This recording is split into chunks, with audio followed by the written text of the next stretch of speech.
Imagínate que te mudaras a una casa donde hace tan solo un mes se cometieron unos terribles crímenes. Pero eso a ti no te importa. Tú quieres escribir tu próxima novela que tratará sobre ese caso. Sobre familias eliminadas, niños desaparecidos y deidades babilónicas. ¿Tú crees que sobrevivirías? En este vídeo te voy a mostrar qué no deberías hacer, qué deberías hacer y cómo vencer a Bughuul en Siniestro.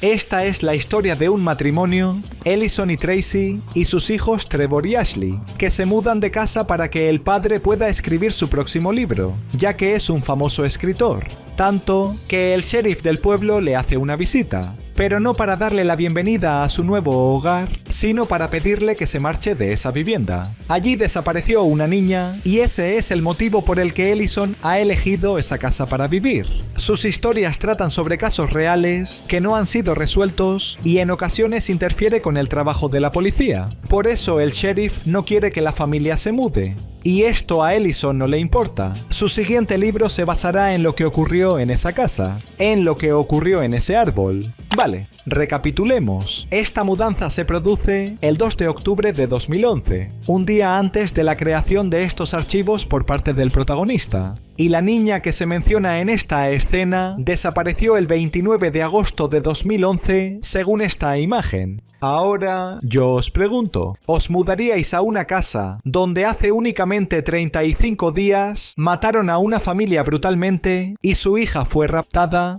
Exacto, no. Aunque fuera para escribir un libro, como es el caso de Ellison, y aunque la vivienda haya sido comprada a un precio muy bajo, porque supuestamente están arruinados. Así que, como Ashley, Tracy y Trevor mencionan que no querían mudarse a esa casa, solo quería a Ellison, lo que deberían hacer los cuatro es regresar a su antigua vivienda que aún no han vendido.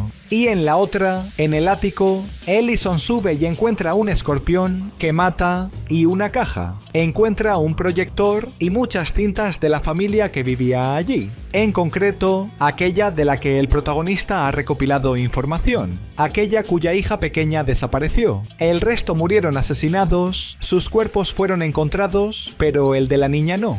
Y quizás haya más pruebas de este caso en las películas del ático. Así que Ellison monta el proyector, improvisa una pantalla y comprueba el contenido de las cintas. Son grabaciones de la familia en el jardín de la casa y de repente, ¡pumba!, aparecen los cuatro colgados en ese mismo árbol. ¿Quién los asesinó y quién filmó esa película? ¿Y dónde está la niña? Son preguntas que se hace el protagonista. Preguntas cuyas respuestas puede que estén en otra cinta de la caja que encontró. La de otra familia que fue raptada y también asesinada. Vale, vamos por partes. Primero, el escorpión que Ellison encuentra en el ático, que concretamente se trata de un escorpión gigante de bosques, una especie que como la mayoría de este animal vive en climas tropicales, no en el estado de Pensilvania, que es donde está la casa. Igual que ocurre con la serpiente que encuentra días después, una coral falsa, una especie que habita en casi toda América, pero no demasiado en Pensilvania. Con esto quiero decir que alguien coloca estos dos animales a propósito en la casa. Así como segundo, ese alguien colocó la caja en el ático, probablemente el asesino. Y esto se podría conocer si Ellison llamara a la policía y comprobaran las huellas dactilares de ese objeto. Y tercero, la grabación del asesinato de la familia, que como podéis observar, estaban colgados del cuello y tenían sus cabezas erguidas, lo que quiere decir que era imposible físicamente que el cuello de alguno de ellos se inclinara debido a la gravedad, un indicio de que ese vídeo era de contenido paranormal. Pero bueno, no importa, porque al día siguiente, Ellison comprueba el de otra de las cintas, una donde aparece una familia y como las demás acaban siendo asesinados. En concreto, atados en tumbonas y ahogados en una piscina. Ahí aparece el malo malísimo, Bughuul, una antigua deidad babilónica pagana que consume las almas de los niños, algo que obviamente el protagonista aún desconoce. Pero lo que tiene claro es que no es un humano. Provoca un incendio en el proyector y Ellison no tiene más remedio que montar la película de nuevo, que transferir la grabación a su cámara y luego a su ordenador. Vale, antes que nada tenéis que saber que Bughuul se traduce como The Boogeyman en galés, un asustador de niños o ser imaginario que se utiliza para infundir miedo a los más pequeños para que así obedezcan a sus progenitores. Existen numerosas leyendas y nombres asociados a estos asustaniños y seguramente alguno os resulte familiar. En España está el hombre del saco, un anciano que secuestra a niños problemáticos en una bolsa para comérselos más tarde. En Latinoamérica está el Coco, un devorador mitológico de niños desobedientes que se los lleva al mundo de los espíritus para nunca regresar. Y en los países de habla inglesa está, como he mencionado, The Boogeyman, un monstruo que se mantiene al acecho en los cuartos de los niños para atacarles mientras duermen. Y lo curioso es que para derrotar todas estas leyendas se usan métodos similares. Primero, destruyendo aquello que le da forma. Puede ser un muñeco como en esta escena, o como en la película, el proyector y las cintas. Algo que intenta Ellison luego, pero que no funciona por motivos que explicaré más tarde. Así que segundo sería atacar a la criatura físicamente. En concreto en su guarida, porque supuestamente es donde es más vulnerable, que en el largometraje se trata del ático. Ahí, un buen golpe podría ser suficiente para vencerle. Y tercero, hablando de su guarida, si alguien consigue cerrarla, Bughuul jamás podría salir, jamás podría atormentar a nadie más, ya que todas las veces que lo hace y lo hará, sale de ese lugar. Es donde habita. Y todo esto es lo que debería hacer el protagonista cuando descubra a quién se enfrenta. Pero bueno, mientras tanto, Tracy recoge a Trevor de la escuela porque lo han echado. En la pizarra de su clase ha dibujado un árbol con 4 personas colgando como le ocurrió a la familia. Alguno de sus compañeros se lo ha contado y ahora todos saben de qué tratará el próximo libro de Ellison. Saben que tratará de los crímenes de un único asesino, como los de esta otra cinta, los de esta otra familia. Bughuul les ató en sus camas, le cortó el cuello a la esposa, atormentó a este niño y ni la bebida podrá hacer que el protagonista olvide lo que está viendo. Igual que en uno de los vídeos ve este símbolo y una ubicación. Gracias a ella y gracias al año de esa cinta, Ellison descubre que Bughuul le hizo exactamente lo mismo a esa familia que al resto: matarlos y raptar a uno de sus hijos. Y me temo que también es lo mismo que quiere hacer con los protagonistas. ¡Pumba! Apaga las luces de la casa y Ellison sube al ático, no sin antes agarrar un cuchillo. Así que armado, el protagonista llega a la guarida del malo malísimo, donde le ha dejado otra sorpresa. ¿Una serpiente? Ah, no, son dibujos de sus asesinatos de las cintas, de Mr. Boogie. Vale, como he dicho antes, Mr. Boogie o The Boogeyman, que como también he comentado, hay un montón de versiones a lo largo del mundo. Así que, ahora que Ellison conoce a qué tipo de ser se está enfrentando, lo que debería hacer es buscar su nombre en internet y averiguar qué métodos existen para derrotar a cualquiera de estas leyendas, aparte de todas las anteriormente mencionadas. Así, descubriría lo mismo que se revela en la secuela, que Bughuul o el Boogeyman no solo ataca en América del Norte, sino en todos los países, en otras viviendas. Especialmente se han dado casos en Noruega. Y ahí, su Boogeyman es el Noken, una criatura folclórica que vive en diferentes cuerpos de agua, que es una cambiaformas y que así atrae a los niños para devorarlos. Y para ahuyentarle, es creído que se le debe de ofrecer un regalo como 3 gotas de sangre, una botella de vodka o tabaco húmedo, o que se debe decir su nombre. Información que Ellison ya conoce y que tiene sentido porque se trata de un demonio y, como muchos sabréis nombrarlos, suele ser la forma de vencerles. Y si esto no funciona, como he dicho, hay muchas más leyendas de seres parecidos. Por ejemplo, en el país donde se ambienta la película, Estados Unidos, está el Diablo de Jersey, una criatura nocturna a la que le afectan las luces brillantes. Puede que ocurra lo mismo con Bughuul, que únicamente aparece en las sombras. De hecho, en las redes sociales oficiales de la película lo confirmaron. Confirmaron que se lleva a los niños en la oscuridad, como el ático, donde ¡pumba! Ellison cae y se rompe una pierna. Así, a los minutos, Tracy llama a un paramédico que le venda la zona afectada y también llama a un agente de policía, a uno que es un fanático de las novelas del protagonista y que por eso le quiere ayudar con el caso de su próximo libro. Le conseguirá las localizaciones de los crímenes cometidos por Bughuul a cambio de un ejemplar firmado. Bughuul, al que al día siguiente Ellison investiga. Descubre que aparece en todas las grabaciones y que es Mr. Boogie. Entre esto y que el policía da con las direcciones de las familias asesinadas, el protagonista confirma lo que intuía, que Bughuul mata a una familia y rapta a uno de sus hijos, aunque los miembros familiares se muden a otra casa. Vale, como he dicho, todos los casos de las familias comparten dos detalles, que son asesinados, que uno de los niños siempre desaparece y un tercero que no se menciona es que hay que ofrecerle un tótem iconográfico o una ofrenda temática a Bughuul. Puede ser una película de Super 8 como las del protagonista, un dibujo que sale en otra escena o una grabación de audio como aparece en la secuela. Y eso nos da a entender que el malo malísimo únicamente se puede manifestar a través de muestras de arte.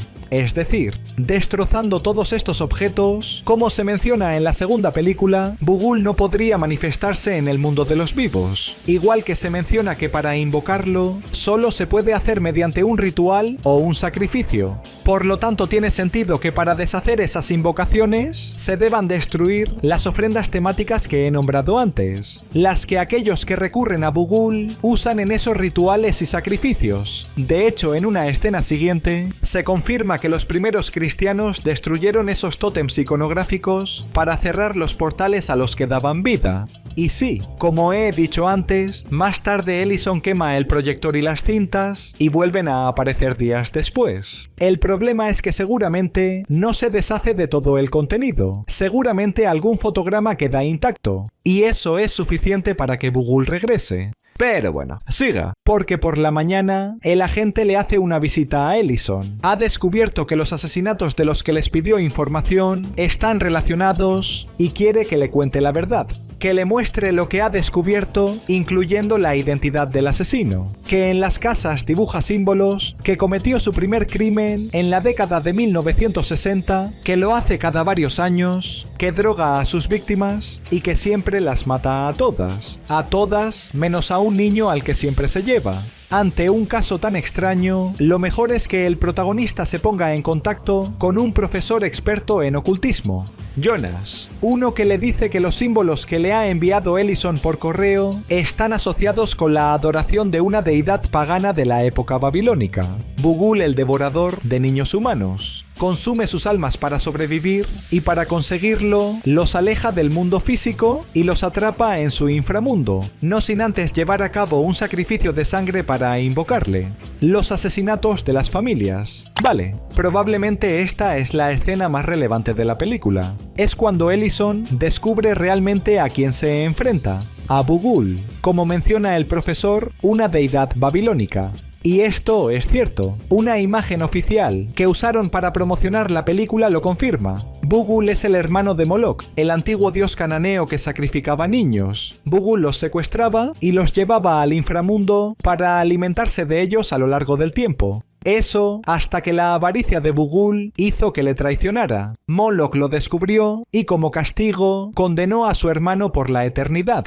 Total, que como Bughuul es un personaje ficticio, pero Moloch no, que es real y muy similar al malo malísimo, para vencer a uno se podrían poner en práctica las mismas formas que con el otro. Primero, haciendo uso de objetos sagrados, especialmente símbolos y amuletos bendecidos de Yahvé, el dios de Israel y enemigo directo de Moloch, o Bughuul. Y segundo, basarse en uno de los pasajes de la Biblia donde se menciona a esta deidad.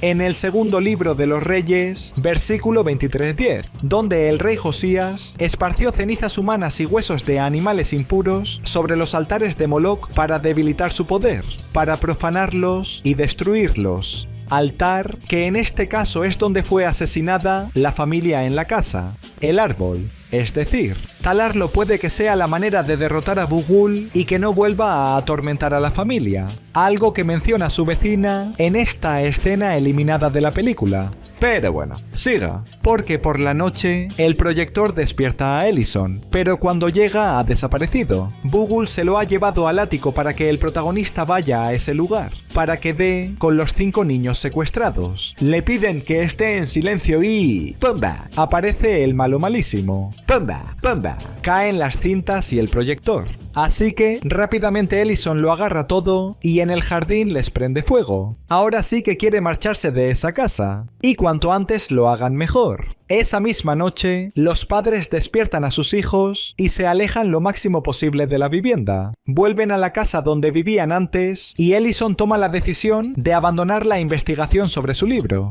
O eso pensaba él, porque allí el profesor le envía imágenes por correo donde aparece el símbolo de Bughuul. Según Jonas, son un grabado, un antiguo boceto de la Edad Media y fragmentos de un fresco deteriorado, ya que los primeros cristianos creían que Bughuul vivía en las propias imágenes y que éstas eran puertas de entrada a su reino, pero quienes las miraban también eran poseídos y les obligaba a cometer actos atroces, especialmente los niños. Lo que no sabe el protagonista es que, aunque haya destruido las cintas, aunque elimine las grabaciones de su ordenador, el malo malísimo siempre vuelve. Le deja los vídeos en el ático de esa casa. Vale, retrocedamos, ya que estas imágenes muestran los métodos de ejecución usados por Bughuul en las cintas: ahogamiento, quema y ahorcamiento. Métodos que son representados por los animales que aparecen durante la película: un escorpión, una serpiente y un perro que sale en esta escena que no he mencionado. Animales que, según otra imagen promocional de la película, son la base del símbolo de Bughuul, del de su hermano Moloch y de otras 3 deidades antiguas que también requieren sacrificios de niños para ser adoradas. Deidades que, si las comparamos con Bughuul, no se parecen físicamente en casi nada. El malo malísimo cuenta con un aspecto humanoide, como si se tratara del miembro de un grupo de black metal. Y esto no es casualidad. El propio director de la película lo confirmó en una entrevista. Y también confirmó que Siniestro se basa en la película La Señal, La Llamada o El Aro, donde si ves una cinta de vídeo, quedas maldito y mueres a los 7 días, similar a la trama de Siniestro, donde, con el paso de los días, con el paso de mirar cintas de Bughuul, la muerte se vuelve inminente. Y para evitarlo, no importa si cortas la electricidad, destruyes tu televisor u ordenador, lo desenchufas de su fuente de alimentación, desenrollas los casetes de la cinta o la quemas en una hoguera. Como ha ocurrido con Ellison, que ha intentado deshacerse del proyector y las cintas y no ha funcionado.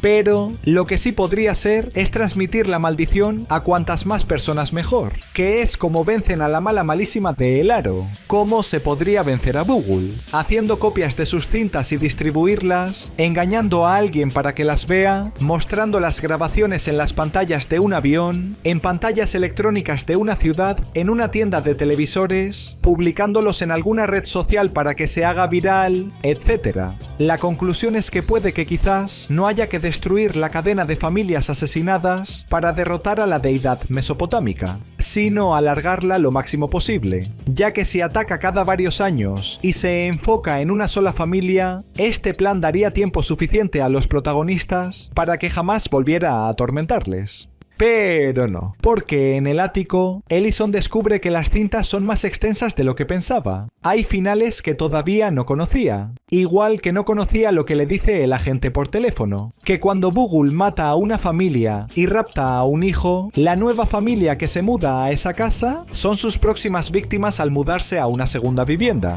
Justo lo que ha hecho el protagonista, y en vez de marcharse de allí, Ellison cuelga al policía y comprueba el contenido de los finales extendidos. Así es como descubre quiénes son los que han grabado los asesinatos: los niños desaparecidos. Ellos son los verdaderos asesinos, que le rinden culto a Bughuul. Total, que Ellison pierde el conocimiento y es porque su bebida ha sido drogada. Su hija Ashley ha sido poseída y va a matar a toda su familia. Vale, realmente Ellison podría haber llegado a esta conclusión desde el principio. Al hecho de que Bughuul ataca a una familia, rapta a su hijo pequeño, espera a que una nueva familia se mude a esa casa, los aterroriza hasta que se marchan y en este hogar los mata. Primero porque tiene sentido. No sería buena idea para Bughuul que llevara a cabo todos los asesinatos en una misma casa porque nadie querría mudarse allí y posiblemente acabarían derrumbándola. ¿Qué es lo que ocurre con esta vivienda según la secuela?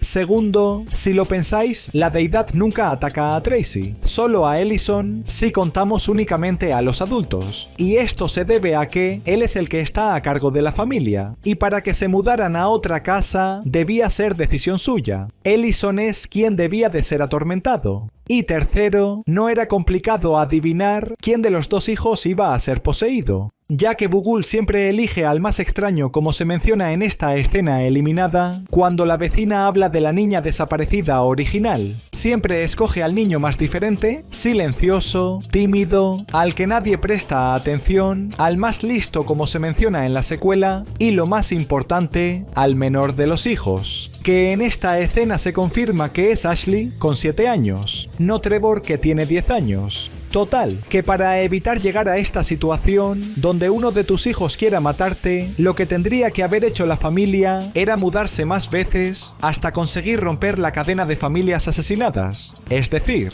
después de marcharse de la primera casa encantada y de volver a su antigua vivienda, haberla abandonado e ir a otra diferente. Otra donde los poderes de Bughuul no funcionen, ya que aunque se trate de una antigua deidad, tiene límites. Y esto se demuestra gracias al final de la secuela, donde para evitar que Bughuul continúe su matanza y romper la cadena de víctimas, acaban con la vida del poseído y así es enviado al inframundo. Así, a cambio de su alma, la familia logra sobrevivir.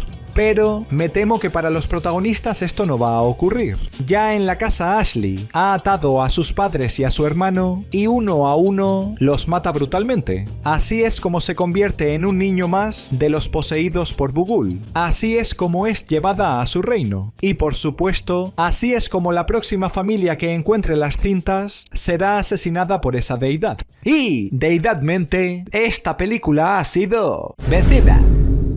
Esto ha sido Siniestro. Seguro que ya sabes cómo vencer a Bughuul. Si has llegado hasta aquí, dale like, suscríbete y ponme recomendaciones en los comentarios. En el próximo vídeo más, pero no mejor, porque eso es imposible. ¡Venga!